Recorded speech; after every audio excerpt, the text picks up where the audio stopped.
Bonjour à tous et bienvenue sur la chaîne du Boudoireau.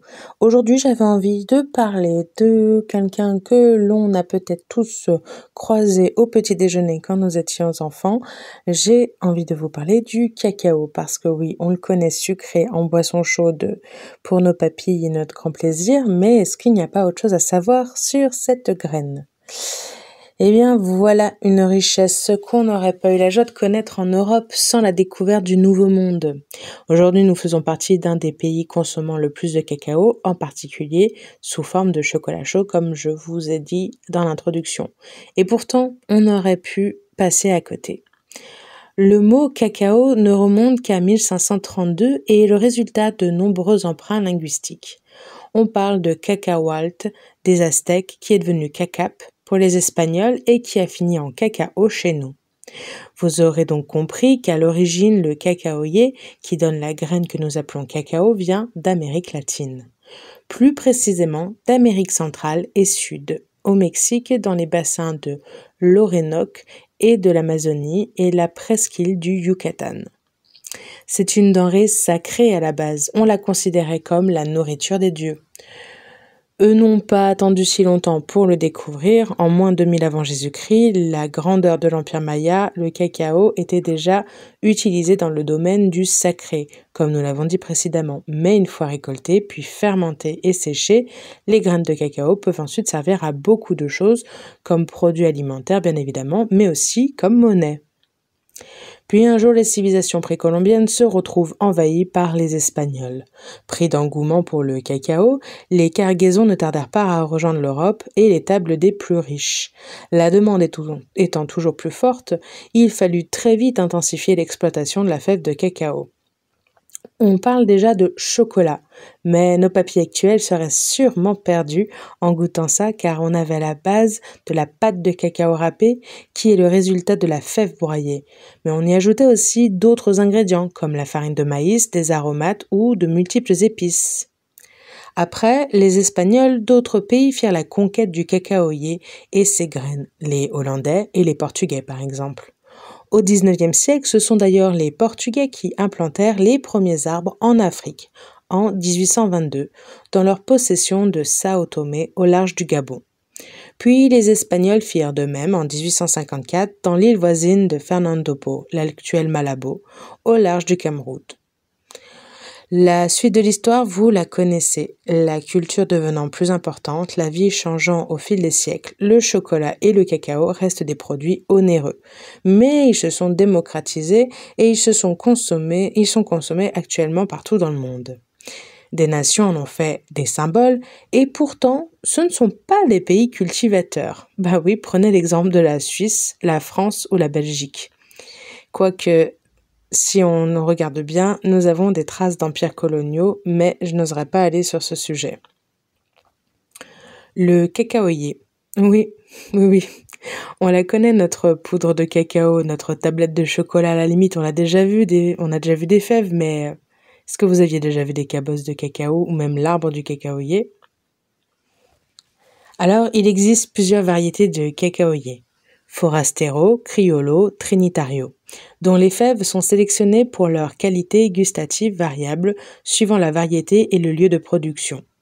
Celui des Mayas, les Espagnols l'appellent du cru ou créole, criollo en espagnol.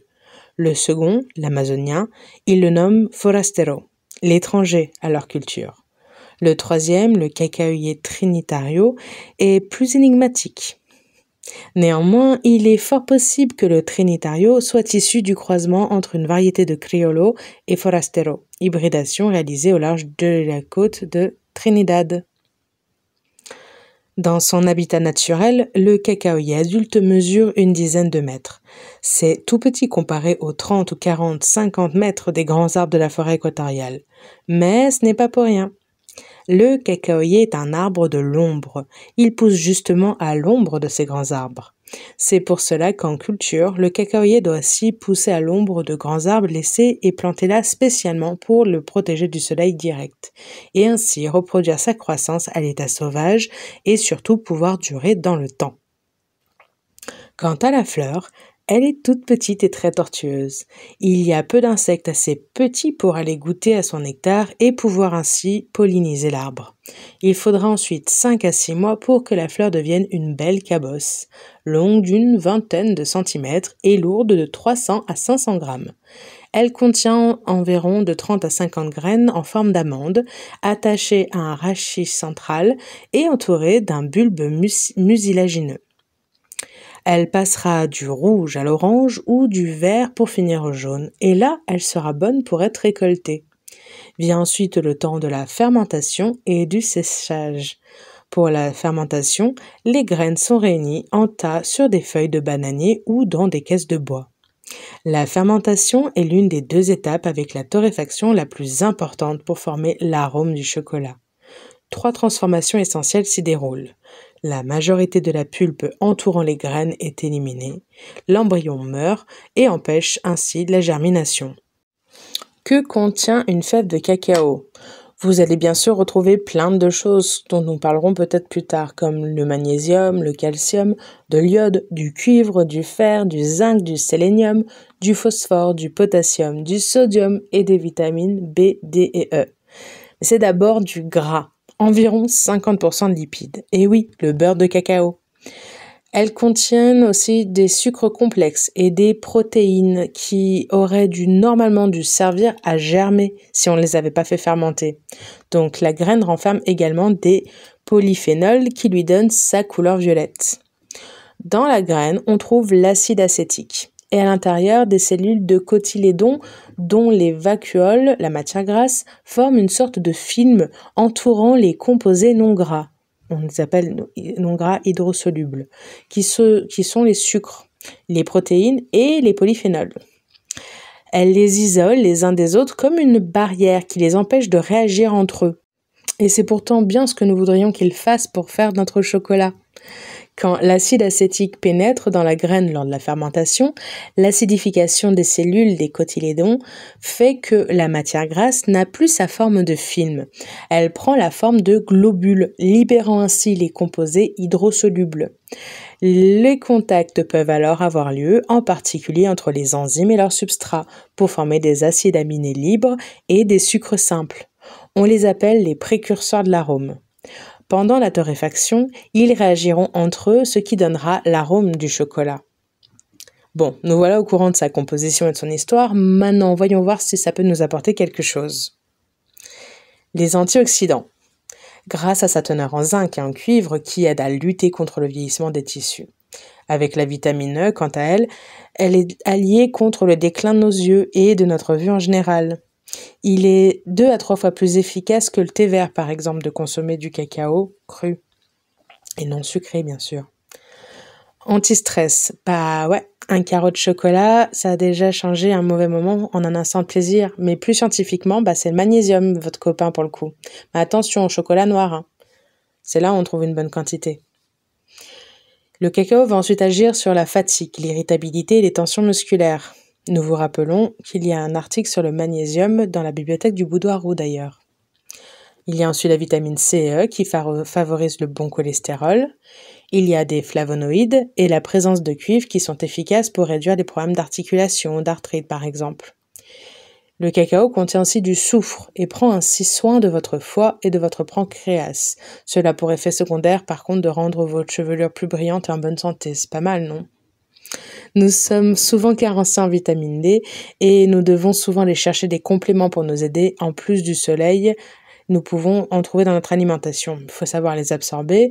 Alors sans excès bien sûr, le cacao est aussi une bonne vitamine D. Mais une bonne alimentation et une exposition au soleil peut aussi vous aider. Mais bon, on est en période où on a besoin un petit peu de vitamine D, quand même, en février. Ensuite, prévention des problèmes cardiovasculaires.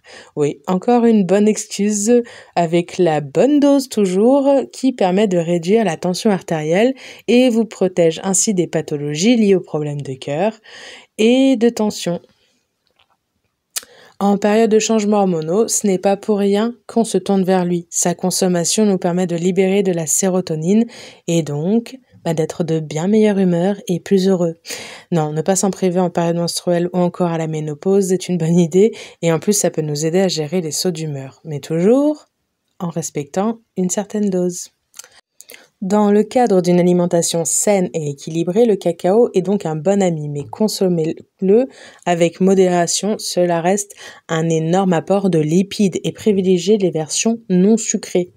La clé aussi pour faire un super aliment, c'est de le consommer cru. Attention, une surconsommation peut entraîner des maux de tête, voire des migraines. C'est la surdose de théobromine qui en est à l'origine et a tendance à dilater les vaisseaux sanguins.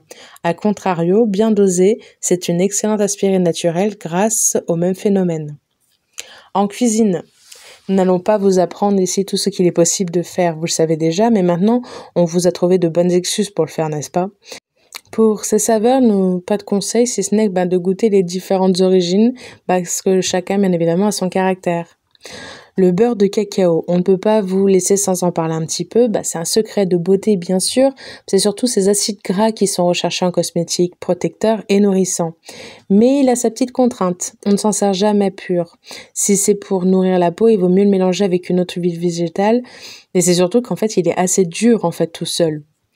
La poudre de cacao, beurre de cacao en masque par exemple, ça sera une excellente source d'énergie pour une peau très fatiguée. En ajoutant par exemple du marc de café, ça peut devenir un excellent gommage. Et voilà, notre petit voyage au pays du cacao est à présent terminé. J'espère que cela vous aura plu. Je vous invite à liker, partager, commenter cette vidéo pour m'aider à avancer sur cette chaîne et à vous abonner si ça n'est pas encore fait pour découvrir d'autres petites pépites. Je vous souhaite une bonne journée et à très bientôt sur la chaîne du Boudoir Roux.